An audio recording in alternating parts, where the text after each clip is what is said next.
영성기질 8번째 시간입니다. 열정주의, 신비와 축제로 그분을 예배한다 하는 말씀으로 말씀드린 겁니다. 신비와 축제로 그분을 예배한다. 청소년 찬양 집회나 젊은이 찬양 집회를 가면 홍대 클럽에 온 느낌을 받습니다. 막 흥분하고 소리 지르고 점핑하고 그럽니다. 요즘에는 그런 것을 갖다가 뭐 미쳤다, 광분했다라고 할 수 있지 모르겠지만 좋게 표현하면 축제적 분위기다 이렇게 얘기할 수 있죠. 그 축제라는 것은 뭔가 흥분되어지고 기쁘고, 그리고 그 기쁨을 소리로 발현하고 몸으로 발현하는 것을 축제라고 하지 않습니까? 그래서 어떤 그 축제적 분위기다라고 긍정적으로 볼 수도 있죠. 또 설교하는데 전혀 준비되지 않았던 말들이 갑자기 탁 튀어나와요. 그러면서 그 말씀을 꼭 해야겠다고 하는 압력을 받아요. 그래서 그 말씀을 딱 했더니만은 성도들이 굉장히 많은 은혜를 끼치게 됩니다. 뭐 이런 것들이 일종의 신비의 영역에 속하죠. 어떻게 하나님이 그 순간에 나에게 그런 말을 하게 했을까? 그런 생각이 떠오르게 했을까라고 하면서 나름 신기한 거예요. 신기하다. 또는 신비하다. 이렇게 생각이 들기도 하죠. 자녀에 대해서 집착을 가지고 있는 부모가 있습니다. 그래서 두려움을 놓고 어떤 이제 기도를 드리는데, 자녀를 좀 하나님께 맡겨야 한다라는 것을 자기도 알고 있어요. 그래서 기도합니다. 하나님 아버지, 내가 너무 자녀에게 빠져있고 자녀에게 집착하고 있습니다. 하나님 아버지, 어떻게 하면 이 자녀가 우상이 안 될까, 이렇게 기도를 합니다. 근데 어느 날 우연찮게 어떤 목사님을 만나거나 어떤 성도를 만나게 되는데, 이분이 내 개인 사정을 전혀 모르죠. 그런데 갑자기 한나에게 하신 말씀을 이제 들려주라고 하는 것 같습니다. 그러면서 사무엘을 바치는 장면을 그 부모님에게 이렇게 들려주죠.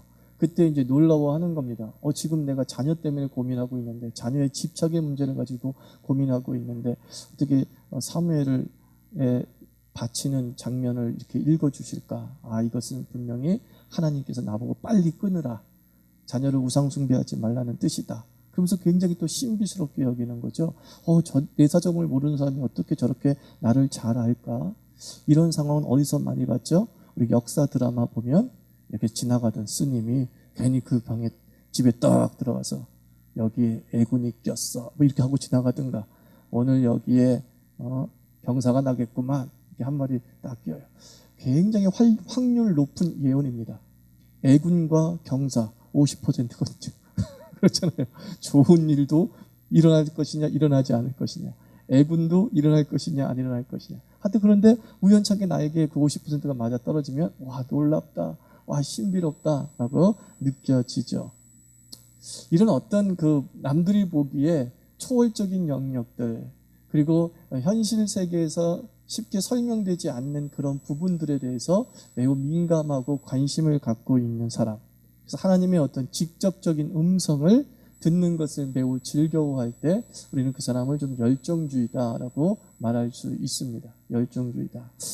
그 신비의 영역, 성경에서 보는 신비의 영역이 몇 가지가 있는데, 첫 번째 신비의 영역이 꿈이죠. 꿈이. 하나님께서 요엘 선지자를 통해서 말씀하실 때, 성령을 부어주실 때 너희 늙은이는 꿈을 꾸고 너희 젊은이는 이상을 볼 것이다 라고 말씀하고 있습니다. 이 꿈이라는 건 그냥 우리가 물리적으로 꾸는 피지컬적인 그런 꿈이다라고 말할 수 있고, 어떤 목표, 또 내가 이루고자 하는 소망, 이것을 꿈이라고 말할 수 있는데, 지금 제가 말하고 있는 이 꿈은 우리가 잠잘 때 꾸는 그 꿈을 지금 얘기하는 겁니다. 잠잘 때 꾸는 그 꿈. 그래서 성경에 보면 꿈을 꾼 이야기들이 많이 나오지 않습니까? 꿈으로 대표적인 사람이 누구죠? 그렇죠. 요셉이 꿈꾸는 사람이었죠. 꿈꾸는 사람이었고, 또 야곱도 잠자는 중에 이렇게 천사가 사다리가 놓여 있으면서 오르락내리락하는 것을 보는 그런 꿈도 꿨고, 솔로몬도 성전을 바치고 난 다음에 꿈을 꾸게 되죠. 그래서 하나님이 나타나셔서 이 성전을 내가 영광스럽게 만들 거고, 이것에서 기도하는 자는 다 회개하면 용서를 받고 하는 그런 메시지를 주십니다. 그리고 다니엘도 역시 꿈을 통해서 하나님의 계시를 체험하고 보게 되죠. 신약에 들어와서 그 꿈을 통해서 하나님의 계시를 접한 사람들은 흔치 않아요. 근데 한 대표적인 사람이 예수님의 아버지 요셉이 꿈을 통해서 계시를 접하게 되죠. 그래서 천사가 나타나서 꿈 중에 나타나서 이제 현몽해서 가르쳐주죠. 안내해주죠. 그런 것들을 보게 되고, 또 교회사에서 대표적으로 꿈과 관련돼서 우리에게 알려진 인물이 어거스틴의 어머니 모니카란 말이죠. 이 어머니가 자신의 방종한 아들 어거스틴의 회심을 위해서 오랫동안 기도했잖아요. 근데 오랫동안 기도하게 하는 힘이 무엇이었냐면, 이 모니카가 꿈을 꿨는데 어떤 꿈을 꾸냐면 자기 아들이 회심하고 돌아오는 꿈을 꿔요. 아, 하나님이 얘를 돌아오게 만드실 모양이구나라고 확신하게 되는 거죠. 그러면서 더더욱 포기하지 않고 우리 어거스틴이 진리의 정통으로 좀 돌아오게 해주세요라고 기도하는 어머니가 될 수 있었다고 합니다. 또 존 웨슬레도 꿈 얘기를 좀 많이 하는 편이었습니다. 사실 꿈을 통해서 하나님께서 말씀하신다. 이것은 하나님의 속성과 일치합니다. 왜냐하면 하나님은 언제나 어떤 방법으로든 우리에게 말씀하는 분이기 때문입니다. 우리가 말씀이라고 했을 때 우리가 좀 이렇게 몇 가지로 구분할 필요가 있어요. 첫 번째가 뭐냐면 어떤 기록된 말씀이 있죠. 하나님의 말씀이라고 했을 때 우리가 기록된 말씀이 있어요. 기록된 말씀. 또 하나님의 말씀이라고 했을 때 선포된 말씀이 있어요. 선포된 말씀. 그죠? 지금 이건 뭐예요? 선포된 말씀이다라고 할 수 있죠. 또 하나님의 말씀이라고 했을 때는 뭐냐면 이런 자연의 현상 또는 인간의 경험의 영역에서 일어나고 있는 모든 통로를 통해서도 주님께서 말씀해줘. 상황을 통해서도 말씀하시는 겁니다. 그래서 하나님이 말씀하시는 통로는 매우 다양하다는 거죠. 단지 그 말씀이 뭘로 검증을 받아야 돼요? 기록된 말씀으로. 이미 명확하게 우리에게 알려주신 그 계시된 그 말씀의 근거에서 이 말씀이 내가 꾼 꿈이거나 내가 신비의 영역에서 체험했던 것들이 올바른 것인가 라고 하는 재평가가 반드시 필요합니다. 하나님의 말씀은 어디서나 들린단 말이죠. 그런데 우리가 왜 못 들어요? 어떤 사람은 바빠서 듣지 못하기도 하죠. 어떤 사람은 뭐예요? 너무 시끄러운 가운데 있어서 듣지 못할 수도 있습니다. 잠잔다는 건 뭐예요? 이 잠잔다는 것은 모든 일이 끝났다라는 뜻이죠. 일에 내가 얽매이지 않았다라는 의미가 되고 상황이 됩니다. 그리고 꿈은 뭐예요? 매우 고요한 시간이 되죠. 그죠? 조용한 시간이 되죠. 막 트럭이 윙 지나가는데 꿈꾸는 사람은 없잖아요. 도리어 꿈에서 깨버리죠. 그러니까 내가 굉장히 고요한 상태에 있다라는 뜻이 될 수 있어요. 그래서 잠잘 때 우리가 꿈을 꾸는데 하나님은 꿈으로 말씀하시는가? 라고 했을 때 일단은 긍정합니다. 하나님은 꿈은 지금도 말씀하시는가? 이제 이 부분인 거죠. 이 부분에 대해서 이제 어떤 많은 정통에 속해 있었던 신학자, 또 켈빈주의에 속해 있는 많은 신학자들은 계시의 종교를 얘기하기도 합니다. 계시의 종교. 더 이상 하나님은 다른 어떤 걸로도 말씀하지 않는다.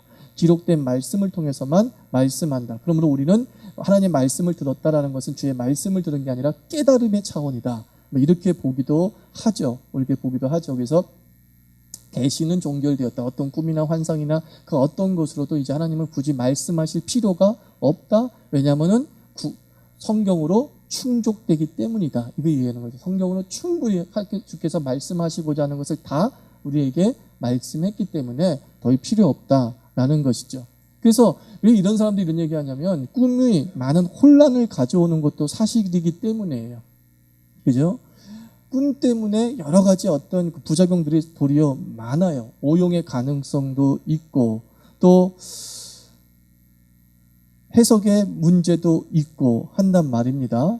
그러나 저도 다시 말씀드리지만 그렇다고 해서 무시하지는 말자라는 거예요. 왜냐하면 문제가 있다고 해서 방언도 문제가 되게 많잖아요. 고린도 교회에서도 방언이 얼마나 문제 많았던 은사 중에 하나입니까? 뭐 어떤 사람은 싸구려 은사 가지고 더럽게 티낸다 이렇게 말하는 신학자들도 있었어요. 은사 뭐 9가지 중에서 제일 싸구려다 이렇게 얘기했는데 그게 싸구려가 제일 문제를 많이 일으켰다 그러면서 이제 방언을 무시하는 많은 대다수의 목회자들이 있는데 그렇다고 해서 방언을 거부해서는 안 되죠. 성령의 은사를 제한하는 것이기 때문에 그게 은사의 목록에 분명히 있다면 받아들여야 되는 거죠. 마찬가지로 성경에서 분명히 하나님께서 꿈으로 말씀하신 부분이 있다고 한다면 지금도 하나님은 우리를 꿈으로 인도한다는 가능성은 열어두어야 되는 거죠. 그러면서 우리가 알아둬야 될 것이 뭐냐? 하나님의 꿈의 특징이죠. 하나님의 꿈의 특징은 첫째로 사실 하나님의 주시는 꿈은 해석의 여지가 없어요. 너무 분명해요. 성경에서 꾼 꿈들을 다 보면 굳이 해석할 필요가 없고 이게 너무나 명확한 거예요. 요셉과 바울은 잠에서 깨어나는 순간 마음속에 다 해석이 됐어요. 뭐, 볕단이 12개가 나한테 절하도이다 라고 얘기를 합니다. 그리고 다 알았어요. 그게 왕이 된다, 내가 높은 사람이 된다는 거. 너무나 명확했지. 그걸 해석을 하면서 이게 무슨 뜻인가요? 하는 내용들이 요셉에게 나오지 않죠. 바울도 꿈을 꾼 다음에 마게도냐의 환상을 보면서 이리로 건너오라. 그때 어떻게 해서 해석할 필요가 없는 거야. 아, 유럽으로 가는 거구나. 그러니까 너무나 분명해요. 꿈이. 막 야리꾸리하다 그러나 일본 말로 그렇지 않아요. 코에 걸면 코걸이, 귀에 걸면 귀걸이, 그런 꿈은 하나님이 주시는 꿈은 아니더라는 거죠. 계시성 꿈이 아니라는 것이죠. 그래서 하나님의 사람에게 꿈은 너무 선명하고 이해 가능한 것이에요. 반면에 불신자들에게 꿈은 어떠냐? 느부갓네살 같은 꿈을 보십시오. 어때요? 지가 지 꿈을 꾸고도 해석을 잘 못해. 근데 어떻게 해요? 다니엘이 해석을 해주죠. 즉 하나님의 사람에게 하나님의 말씀은 명확하게 들려지게 된다. 이런 의미를 가지고 있습니다. 그래서 도대체 이게 무슨 뜻인지 모르겠다, 여러 해석이 가능하다 싶은 것은 사실 무시해도 괜찮은데, 그래서 두 번째, 하나님의 꿈이 아닌 것이 더 많다는 걸 알고 있어야 돼요. 이게 열정주의의 기질을 가지고 있는 사람, 정말 신비로운 것들에 대한 관심이 많은 사람들은 분명히 알아야 될 것은, 꿈으로도 말씀하지만 그 꿈의 절대 다수가 하나님의 꿈이 아니다 라는 것을 인정해야 돼요. 그러니까 모든 꿈에 신경 쓰지 말라, 이런 겁니다. 그래서 터툴리안이 교부였던 터툴리안이 꿈의 세 가지 종류를 얘기하죠. 첫째가 인간 영혼의 자연스러운 작용이라는 것의 꿈이 있고, 귀신이 주는 꿈이 있다, 그리고 하나님이 주시는 꿈이 있다, 이렇게 얘기합니다. 그래서 98% 이상은 인간 영혼의 자연스러운 작용이고 나머지 2%가 영적이다 라고 얘기를 하죠. 이게 뭐예요? 꿈이 우리를 오도할 수 있다, 그런 뜻입니다. 2%만이 좀 생각해보고 가치가 있는 것이다 라고 보는 것이죠. 우리가 프로이트가 꿈을 뭐의 발현이라고 했어요? 무의식의 발현이잖아요. 근데 무의식의 발현인데 정확하게 하면 욕망의 발현이죠. 자기의 욕망과 욕구와 좌절된 욕망의 발현이 꿈으로, 또는 실현되기를 원하는 욕망이 꿈으로 나타나잖아요. 그것이 터툴리안이 말한 뭐예요? 인간 영혼의 자연스러운 작용이라는 거예요. 그것은 뭐예요? 무시해도 되는 거예요. 무시해도 되는 거예요. 키 크려면 뭐 절벽에서 떨어지는 꿈을 꾼다면서요. 그죠? 그게 영적인 꿈인가요? 그건 영적인 꿈이 아니죠. 영적인 꿈이 아니죠. 그런데 전혀 그런 꿈을 꾸지 않았던 할머니가 어느 날 절벽에서 꾸는 꿈을 탁 꿨어. 그럼 어떻게 되죠? 이건 한번 생각해 볼 필요가 있어요. 예를 들자면, 요거 이상하다, 평생 안 꾸던 꿈이고, 이거는 애들이랑 꿔야 되는 꿈을 내가 왜 꿨을까 했을 땐 이건 성장 꿈이 아니라, 성장 욕망의 작용의 발현이 아니라 계시성일 수 있어요. 이거 어떤 사람은 그런 얘기 하더라고요. 그러니까 꿈의 해석은, 저는 제 자당은 아니지만 제가 참 여러 가지 분야의 책을 찹스럽게 읽는 사람입니다. 요거 궁금하면 파고 들어가고. 꿈의 해석이라는 건 말이죠, 또 기독교 내에서, 종교 내에서 꿈의 해석은 데이터예요. 빅데이터예요. 빅데이터. 징크스라는 개념과 꿈이라는 개념은 비슷한 거예요. 징크스가 뭐죠? 데이터의 축적 결과로 징크스가 되는 거야. 밤에, 저녁에 노을이 붉으면 그 다음 날씨가 어때요? 예? 날씨가 좋다 그러잖아요. 맑다 그러잖아요. 근데 그거 한 번 보고 안 거예요? 그게 빅데이터예요. 오랫동안 축적돼서 노을이 붉으니까 비가 그 다음날 안 왔대. 맑았대. 다음날 또 보니까 그런 일이 있는데 비가 또 안 왔대. 막 합쳐져요. 꿈의 해석이라는 게 바로 그와 같다는 겁니다. 꿈을 해석하는 사람들 보면 빅데이터를 가지고 해석하는 경우가 굉장히 많아요. 그런데 그 빅데이터를 가지고 해석을 하면서 영적이다라고 말해서는 안 되는 이유가, 앞서 말한 대로 상당수가 인간 영혼의 자연스러운 작용, 의미 없는 꿈들이 꽤 있다는 거예요. 그리고 계시성 메시지는 정말 가물에 콩나듯이 나올 수 있기 때문에 꿈에 일희일비하지 말라, 이걸 먼저 가져야 돼요. 꿈을 통해서 주께서 말씀하시는 걸 인정해야 되지만 오늘 꿈은 꾼 꿈이 무슨 꿈인지 계속 생각하고 곱씹을 필요가 없고, 신비주의에 빠진 사람은 또 그날 아침에 꿈이 꿈을 꿨는데 기억이 안 나면 그 꿈을 기억해내려고 애를 써요. 이거 뭔가 주께서 말씀을 주셨는데 내가 지금 놓쳐버렸다고 막 그러는 거예요. 그러는 거. 그러면서 목사한테 전화 와가지고 제가 꿈을 꿨는데 무슨 꿈인지 모르겠어요. 내가 그래서 내가 다니엘입니까? 다니엘 그러잖아요. 자기가 꾼 꿈이 뭔 꿈인지 몰라가지고 다니엘에게 묻잖아요. 그런 것처럼 그런 심성을 조심해야 돼요. 그리고 또 하나, 사탄은 무엇의 천사로 가장하고 우리에게 온다 그랬어요? 광명의 천사를 가장해서 우리에게 온단 말이에요. 그래서 참 조심하고 분별해야 될 필요가 있습니다. 그래서 세 번째, 꿈은 계시의 틀을 벗어날 수 없는 거예요. 어떤 계시? 기록된 계시. 기록된 계시를 벗어나서는 아니 돼요. 자, 어떤 사람이 꿈을 꿨는데 이혼하라는 꿈을 꿨어요. 하나님이 주신 꿈일까 아닐까요? 왜 아니에요? 성경은 이혼하지 말라고 나와 있잖아요. 그러니까 거기에 비교해서요. 그러니까 왜 이혼하자는 꿈을 꿨어요? 지가 이혼하고 싶은 거예요. 이 인간하고 도저히 못 살겠어. 그런데 뭐 기독교이기 때문에 이혼하면 안 되는 거야. 그래서 이혼하자는 말도 못 하고 있는데 그 욕망이 하나님을 가장해서 나오는 거죠. 하나님이 나타나셨는데 이혼하라고 그래서 이거는 합법적이야. 근데 기록된 말씀과 비교하면 이거 B잖아요. 그럼 이거는 무슨 꿈이에요? 개꿈이 되는 거죠. 개꿈이 되는 거죠. 이렇게 계시와 꿈을 잘 연결시킬 수 있어야 됩니다. 그 다음에 열정주의의 두 번째 특징이 뭐냐면 기대감이라는 게 그들에겐 충족되어 있어요. 기대감. 뭐냐면 기도 중에 뭔가 일어날 것 같은 감정의 흥분과 폭발을 자주 겪어요. 이런 사람들은. 우리 대부분의 사람들은 기도하면서 그 감정의 흥분과 폭발과 막 이루어졌어. 그 생각 별로 안 갖고 기도해요. 그 굉장히 드문 일이에요. 기도 응답의 확신은 있지만 기도하는 가운데 갑자기 그게 될 거라는 흥분, 감정 이런 거 별로 겪지 못하거든요. 근데 열정주의의 사람들은 기도하면서 그걸 자주 겪어요. 막 갑자기 마음속에 막 벌렁벌렁거리고 기도할 때 벌렁벌렁거리고 막 하나님이 나를 갖다 막 터치하신다는 그런 느끼고 막 채워진다라는 느낌 막 이런 것들에 대해서 강조점을 두는 것이죠. 대표적으로 열정주의의 모습을 보여준 사람이 바울이 한 번 그런 모습을 보여주죠. 바울이 강가로 기도하러 가잖아요. 그죠? 강가로 왜 기도하러 가요? 사실 그 믿음의 동력자, 개척 동력자가 좀 없나 싶은 그런 마음으로 그 강가에 많은 사람들이 기도하러 간다기에 그도 기도하러 갔어요.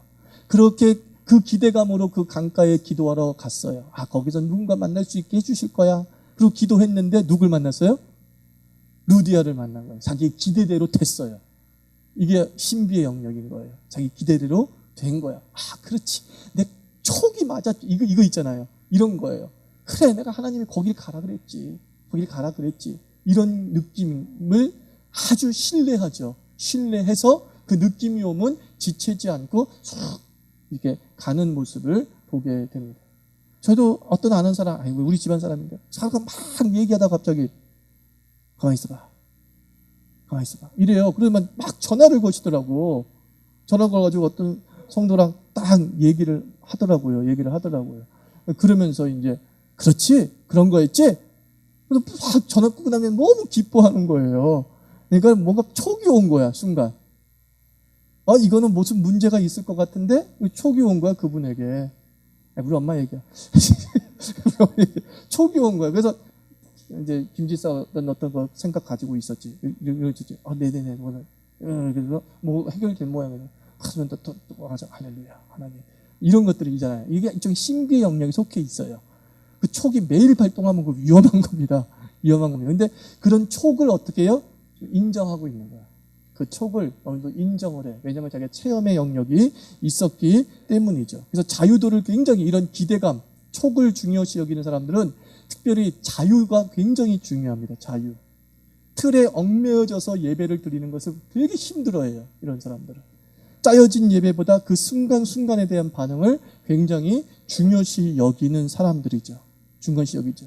근데 또 이것의 문제점을 나는 또 25살 때 봤다는 건 아닙니까? 25살 전도사 처음 하고 기도원에 올라와서 기도를 하고 있었어요. 기도하는데 집회 한번 참석해보자. 저는 기도원은 올라가더라도 집회는 잘 참석 안 하거든요. 왜냐하면 우리 당시에 기도원은 신뢰할 만한 목회자가 없었기 때문에 거의 뭐 무당 같은 사람들이 다 말씀 전하기 때문에 기도원에는 집회라 가고 싶지 않았는데 기도원 예배나 드릴까 하고 이제 들어갔어요. 근데 이제 이 얘기 아시는 분은 알 거예요. 목사가 딱 올라가서 이제 설교하려고 그러는데 이래요. 그러면서 똑같이 하는 문제가 옵니다. 이래요. 주의 말씀이 온다는 거예요. 자기는 설교 준비 안 하는데 설교하는 중에 얘기하는 거야. 자기는 설교 준비한 적이 없대요. 하나님이 강단석에 딱 올라오면 주신다는 거야. 그 주는 걸 나는 받는 사람이라. 그냥 준비 안 한다고. 성령을 제한시키지 않기 위해서. 내용은 개판이야. 두서도 없어. 근데 더 신기한 건 그 말씀에 아멘하는 성도들. 할렐루야 아멘하고 막 메시지에 아멘해도 할 부분이 아닌데도 불구하고 아멘하고 그런 일이 벌어져 있더라고요. 그래서 야 우리 한국 사람들이 굉장히 무속적 성향이 강하구나 하는 거예요. 어떤 기대와 촉이 부정적으로 나가면 이렇게 지나친 방종에 빠질 수 있는 거예요. 지나친 방종. 그래서 하나님은 하나님의 신비는 이러더라고요. 준비한 그릇에 담아주더라고요. 준비한 그릇에. 그러니까 설교를 준비하잖아요. 그러면 설교를 준비할 때 하나님은 준비 과정에서 80%를 주더라고요. 그리고 80%가 채워진 다음에 20%가 그 80%의 그릇에 채워지는 거예요. 아무것도 준비되지 않은 상태 속에서 채워지느냐? 채울 수가 없는 거예요. 주께서 주시는데도 채울 수가 없게 돼요. 그래서 어떤 기대나 어떤 자유도에 대한 마음이 큰 사람일수록 반대쪽에서는 뭘 해야 돼요? 준비하는 모습이 필요하다는 거예요. 그러면 그 준비가 촉과 기대감을 더 분별력 있게 만들어주더라. 이렇게 얘기를 합니다. 그래서 기대감이 중요하죠. 그 기대감의 신비를 가꾸는 비결이 하나 있는데 저도 가끔 써먹은 적이 있는데 그건 뭐예요? 아침마다 일어날 일에 대한 기대할 일에 대한 구체적인 기도를 드려보는 거예요. 오늘 내가 미팅이 있어요. 그럼 미팅이 있을 때 이렇게 기도하는 거죠. 하나님, 오늘은 좀 내 말을 짝뚝짝뚝 잘라먹지 않는 사람을 좀 만나게 해 주세요. 그리고 나서 설레임을 가지고서 오늘 미팅을 한번 해보세요. 근데 그대로 될 때가 있어요. 그때 기분이 짜릿하죠. 저는 100% 된다고 말하지 않습니다. 근데 한두 번 돼요. 한두 번 될 때 짜릿해요. 그러면서 그것이 무엇이 자극이 돼요? 이제 아침마다 주님 앞에 경건의 시간을 갖는 자극이 돼버리는 거예요. 야, 이것 봐라. 내가 짧게 아침에 하나님께 기도하고 나갔는데 이렇게 구체적인 부분들이 이루어지지 않았는가. 아, 내가 이 아침을 소홀히 여기면 안 되겠다 라고 하면서 더 소중히 여기면서 하나님, 오늘은 또 이런 일이 있는데 좀 이런 일이 되었으면 참 좋겠어요. 기도합니다. 그럼 또 그렇게 됐을 때 또 짜릿한 충족감을 느낄 수 있는데 이것은 여러분들이 열정주의다 아니다를 떠나서 한번 시도했으면 좋겠어요. 아침에 나갈 때마다 일어날 일에 대한 기도를 주님께 드리는 거죠. 하나님, 이런 일이 일어났으면 좋겠어요. 하나님 아버지, 오늘 예쁜 여자를 만났으면 좋겠어요. 이렇게 기도하고, 오늘 하나님 아버지, 교수가 출석을 안 불렀으면 좋겠어요. 지각하고 있으니까. 예를 들면 이렇게 우리에게 일어날 일에 대한 구체적인 기도를 한번 드리고 나갔을 때, 그리고 거기서 확인하는 그 짜릿한 쾌감이 있더라는 거죠. 그런 것들을 열정주의는 매일매일 반복하며 살지만 우리들은 어쩌다 한 번씩 해볼 필요가 있다라는 겁니다. 그리고 나서 신비, 그 다음에 축제의 영역이 있다 그랬죠. 이런 사람들은 열정적 예배를 드려요. 축제. 신비에 대한 기대가 많은 사람일수록 축제는 하나의 동전의 양면과 같은 현상을 보여주고 있어요. 음악과 악기 막 소리치고 춤 등이 동반된 예배가 성경에 많이 기록되어져 있잖아요. 오늘도 미리암이 모세의 누나가 출애굽을 했어. 홍해를 건넜어. 그리고 홍해를 건넌 그 모든 것들에 대해서 너무나 기뻐가지고 여인들과 함께 소고를 치며 하나님을 찬양했다. 이렇게 기록이 되어져 있습니다. 그런데 더 재미있는 사실은 하나님께서 모세에게 말씀하시기를 이 모든 것들을 노래로 지어 만들어 부르게 하라 그랬어요. 그래서 그 노래로 지은 걸 미리암이 막 또 불렀어요. 그러니까 찬양도 일종의 뭐예요? 설교예요. 찬양도 일종의 계시야, 계시. 하나님의 계시의 통로가 될 수 있죠. 다윗도 어때요? 자신이 음악 예배를 조직하지 않습니까? 성가대를 조직하고 그래서 음악적으로 풍성한 예배를 드리도록 인도했어요. 그리고 예수님도 마찬가지죠. 예수님도 마태복음 26장 읽어보면 겟세마네에 올라가실 때 뭐라고 하냐면 예수께서 찬미하며 감람산으로 가니라. 저는 이렇게 찬미하며 감람산으로 가니라 이 부분을 이렇게 이해하고 싶어요. 흥얼거리며 감람산으로 가시니라 그런 거예요. 그러니까 예수님께서 기도하고 예배하는 것은 짐이 아니었다는 거예요. 예수님에게 막 예배한다는 건 뭐예요? 너무 즐겁고 흥이 나는 일이야. 그래서 흥하는 거예요. 오늘도 감람산에 간다. 이렇게 갔다는 거예요. 주야, 내가 오늘도 감람산에 갑니다. 이게 아니었다는 거예요. 뭐 예수님에게도 그 하나님과의 주고받음의 굉장한 체험들이 하나님께 나아가는 시간에 대한 열정을 더 불러일으켰다는 거예요. 찬미하며 감람산으로 갑니다. 그 마태복음 26장은 어떤 내용이에요? 십자가 지기 직전이잖아요. 흥얼거릴 수가 없는 고난에 직면한 상황이었다고요. 그런데도 예수님은 흥얼거리며 찬미하며 하나님께 올라갔다라는 거죠. 그래서 그러나 이 열정적 예배, 자유도가 높은 그 예배가 혼란과 무질서가 되지 않도록 해야 되는 거죠. 그래서 바울이 고린도전서 14장 20절에서 질서를 강조하잖아요. 너희들은 마음대로 예언하지 마, 자기 생각 말하지 마, 이렇게 얘기합니다. 초대교회 예배는 뭐였냐면은 이렇게 찬양을 딱 하고 또 갑자기 한쪽에서 예언을 해요. 이 예언이라는 건 제가 뭐라고 그랬어요? 설교라고 그랬죠. 설교. 자기가 하나님께 맡은 말씀을 막 전합니다. 하나님께서 우리에게 이렇게 말씀하셨습니다. 하나님이 우리에게 이렇게 행하라고 하시는 것 같습니다. 라고 막 하고 이쪽도 팍팍 일어나요. 그러니까 여기저기서 난리가 난 거야. 그래서 바울이 뭐라고 그래요? 너희가 예언하되 질서대로 하라 그랬어요. 뭐요? 손 들고 지목당하면 하라 그런 뜻이에요. 아무나 팍팍팍 이러지 말고 제가 한 말씀 하고 싶습니다. 예, 하십시오. 제가 좀 한 말씀 하고 싶습니다. 예, 하십시오. 이렇게 나아가라는 거예요. 근데 이제 이 열정주의에 빠진 사람은 그때 흥분을 못 이겨가지고 갑자기 일어나가지고 그냥 따다다다다다다 그러는 거죠. 그래가지고 자기는 행복하고 자기는 즐거운데 주변 사람은 어떻게 해요? 쎄해지는 거죠. 그걸 지금 조심하라라고 얘기를 하는 겁니다. 그래서 항상 말씀에 이렇게 훈련과 보조를 받아야 되는 거죠. 역대상에서 다윗이 흥이 있는 사람이 없는 사람이에요? 흥이 있는 사람이죠. 다윗은 예배만큼은 열정주의자예요. 예배만큼은 열정주의예요. 축제와 흥이 있던 사람이에요. 그래서 법궤를 옮겨왔을 때에 그가 춤추며 하나님께 찬양했다고 그랬어요. 아주 경망스럽게 찬양해가지고 오죽했으면 아내가 아유 당신 너무 채신머리 없어라고 말할 정도로 자기 하체가 보이면서까지 막 얼씨구 좋다 하면서 했던 자유로운 예배를 드렸던 사람이 다윗이야. 근데 그 다윗이 그 자유로운 예배를 드리면서 노래할 때 뭐라고 얘기하면은 너희는 하나님 앞에 떨지어다 이상한 얘기를 해요. 너무 기쁘게 막 찬양을 부르면서 너희는 떨지어다 이 찬양을 불러요. 왜 그런 줄 아세요? 그 전에 사건이 하나 있었어. 그게 뭡니까?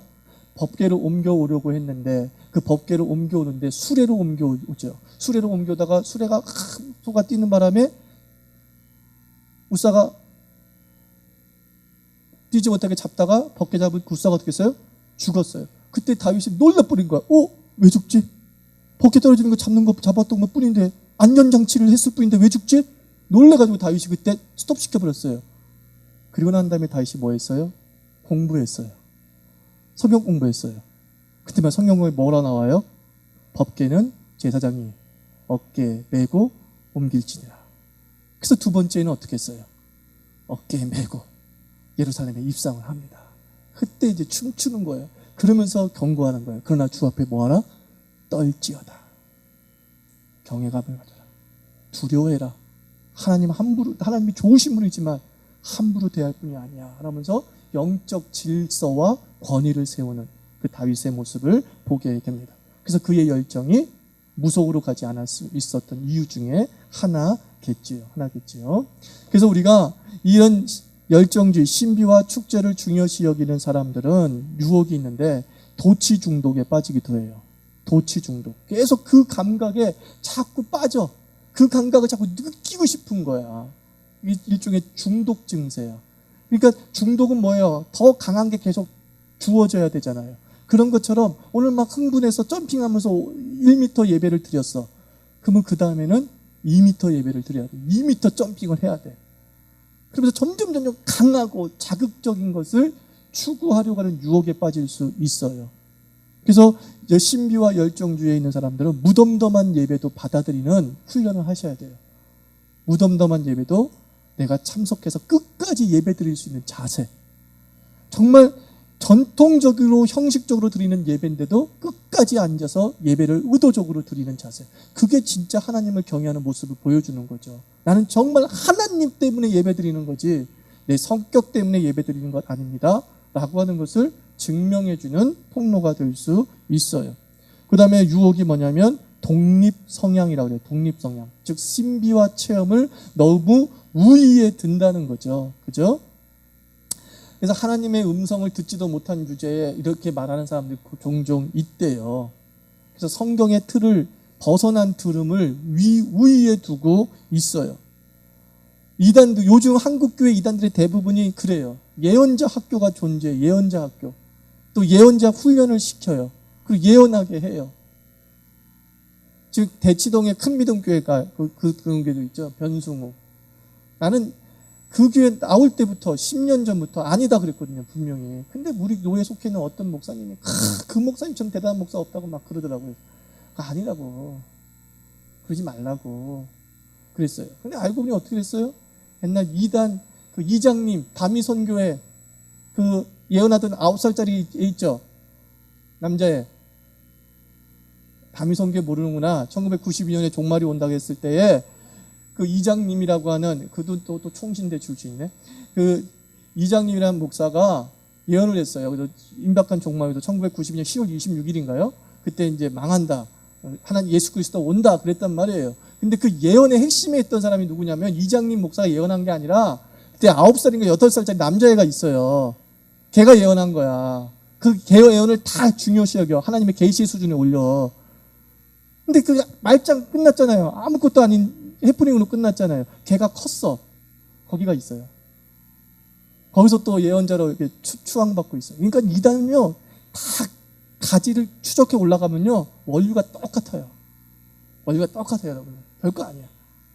그래서 거기서 예언자부터 또 예언한다면서 또, 제가 말한 성경의 그런 예언이 아니라 뭐예요?